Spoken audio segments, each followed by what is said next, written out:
आज जो है बदलो बिहार कार्यक्रम का एक रखा गया था पटना के रविंद्र भवन में। हालांकि बेतिया से भी काफी लोग आज उपस्थित हुए थे।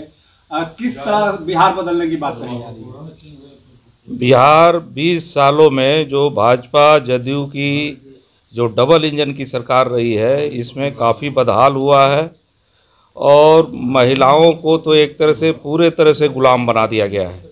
चाहे वो आशा वर्कर हों, ममता कार्यकर्ता हों, आंगनबाड़ी सेविका सहायिका हों, जीविका वाले लोग हों, ये तमाम जो लोग हैं, किसी को मानदेय ठीक से नहीं मिल रहा है।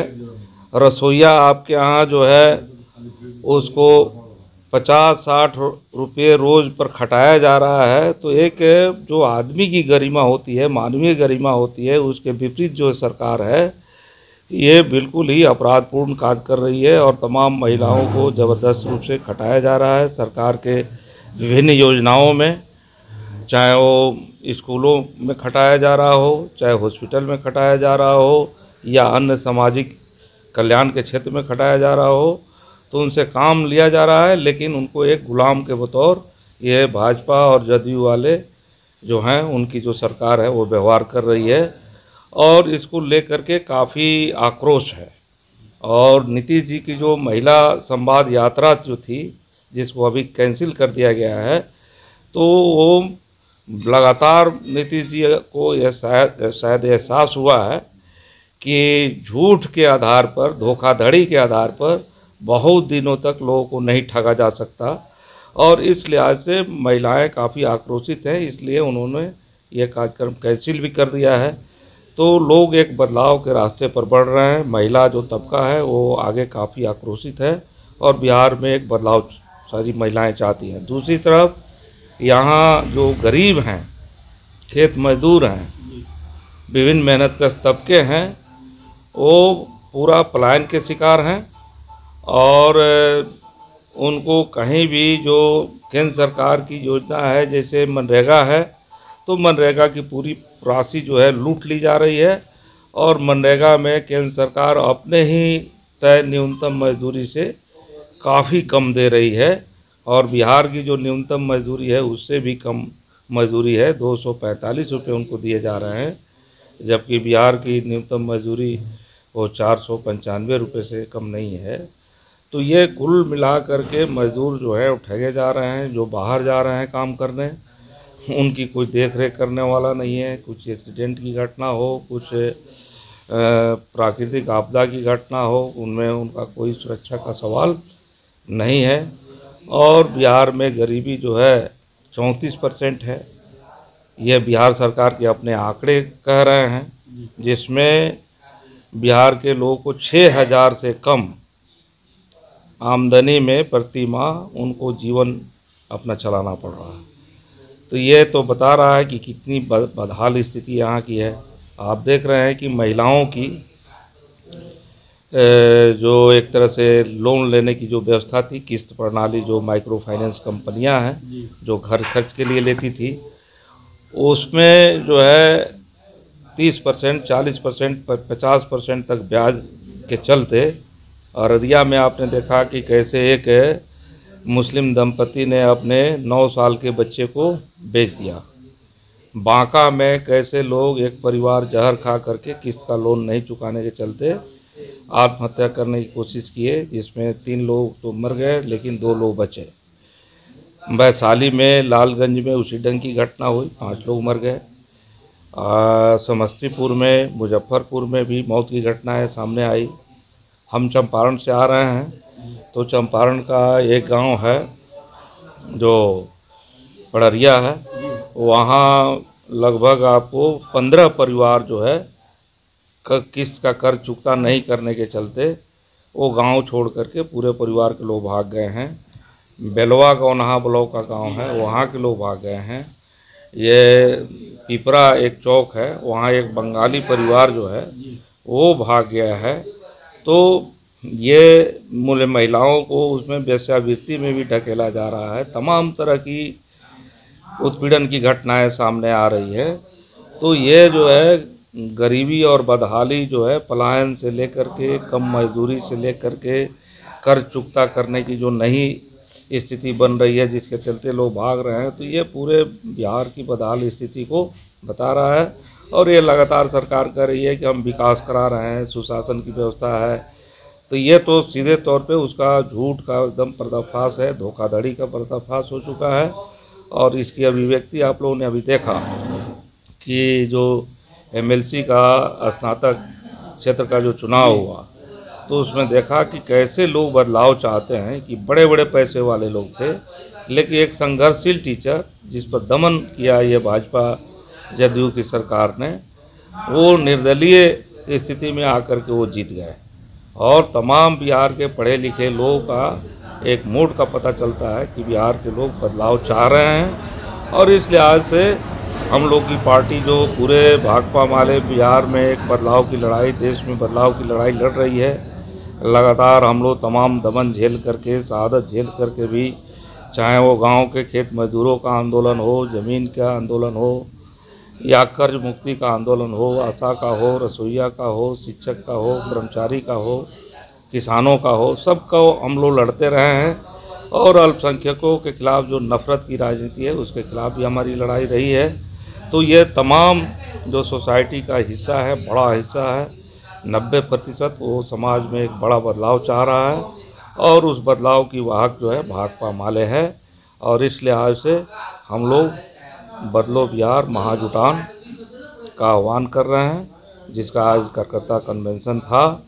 और करकर्ता कन्वेंशन में तमाम तरह के इलेक्शन की जो बात है, जो पूरे तौर पे गैर संवैधानिक काम मोदी की सरकार के द्वारा लगातार संविधान विरोधी कार्रवाई चल रही है, उसी का एक पार्ट है। लोकतंत्र में चुनाव सर्वोपरि है। चुनाव को अगर हटा दिया जाए तो लोकतंत्र नाम की कोई चीज़ नहीं रहेगी। तो वो अपने एकल सत्ता के लिए तमाम तरह के तिकड़म कर रहे हैं। और वो सत्ता के लिए चाहे ईवीएम में छेड़छाड़ करके, उसको बदलाव करके जबरन आपको कैसे जनमत का आपको अपहरण कर लिया जाए, ये तमाम घटना आपको जो है पिछले आपके केंद्र सरकार का जो चुनाव हुआ, लोकसभा का चुनाव, उसमें भी आपने देखा कि कैसे 69 सीटों पर ज़्यादा वोटों की गिनती हुई या कम वोटों की गिनती हुई। और महाराष्ट्र में भी जब लोग कह रहे हैं कि ईवीएम में, अब सोच लीजिए 80% सीटें महाराष्ट्र में अकेले आपको ये भाजपा गठबंधन जीत लेता है। इसका मतलब क्या हुआ?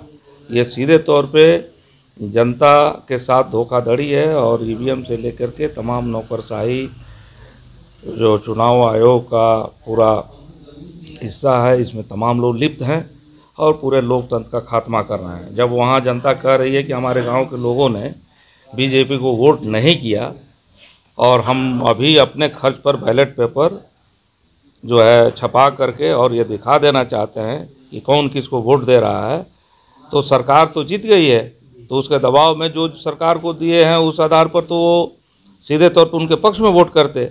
लेकिन लोग तो कह रहे हैं कि हमने वोट दिया ही नहीं और वो भाजपा को वहाँ वोट पड़ गया।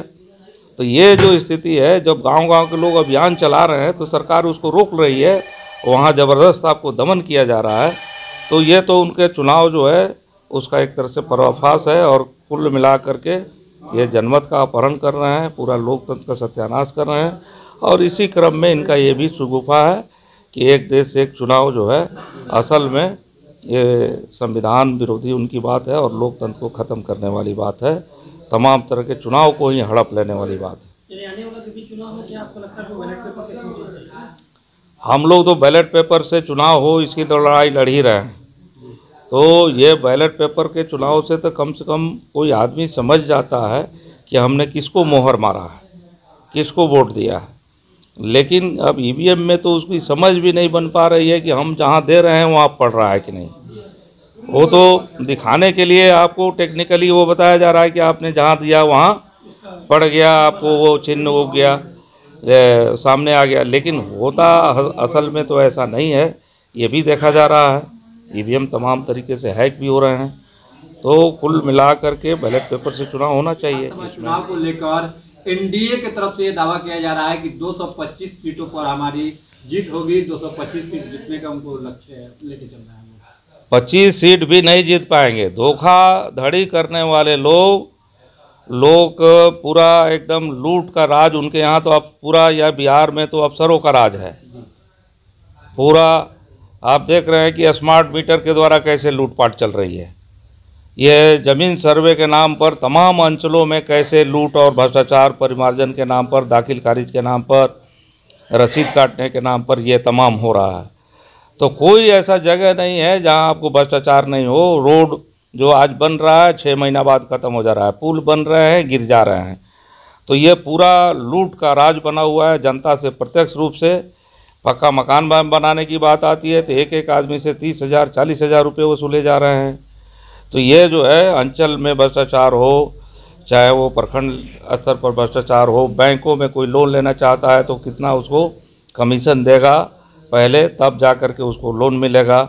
चाहे वो सड़कें बन रही हो, कोई मकान बन रहा हो, सब में तो लूट और भ्रष्टाचार व्यापक है। और नीतीश राज में तो यह ज़बरदस्त बढ़ा है और इसके साथ साथ जनता के साथ धोखाधड़ी है। अब नीतीश जी आए थे तो कहे थे 2005 में कि पलायन हम रोक देंगे, लेकिन आज आप देख रहे हैं कि किसी भी गांव में आप जाएंगे तो 100-200 परिवार जो है बाहर गया हुआ है। वो वहाँ नहीं जाएगा तो उसके बाल बच्चे भूखे मर जाएंगे। और ऊपर से आपको गैस 1,000 का खरीदिए, बिजली बिल आपको स्मार्ट मीटर से आप पैसा दे दीजिए। तो जो पैसा आया भी कहीं काड़ी कमाई करके, तो वो पैसा पूरा कंपनियों के द्वारा अडानी अंबानी जैसे लोग लूट ले रहे हैं। आज आप लोकसभा में देख रहे हैं कि कैसे सोलर जो एनर्जी के लिए, बिजली के लिए प्लांट लगाने के लिए कैसे जो है अमेरिकी आपको योजनाओं में कैसे अडानी के द्वारा घूस दिया गया और भारत में वो योजना लागू हो रही है। वहाँ की सरकार ने उस पर वारंट जारी कर दिया, 2,200 करोड़ रुपये घूस दे करके यह प्राप्त किया। और यहाँ की सरकार जो है उसको बचाने में मोदी को लगी हुई है।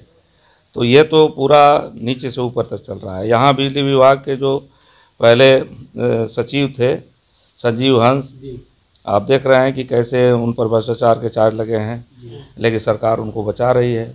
तो ये तमाम विभागों का ये हाल है। तो कुल मिला करके आपको ये लूट और धोखाधड़ी की सरकार है और ये ज़्यादा दिन नहीं चलेगा। लोग बदलाव चाहते हैं, आक्रोशित हैं इस सरकार के खिलाफ। आने वाले दिनों में एक बड़ा बदलाव होगा बिहार में और भाकपा माले उसकी एक नेतृत्वकारी शक्ति है।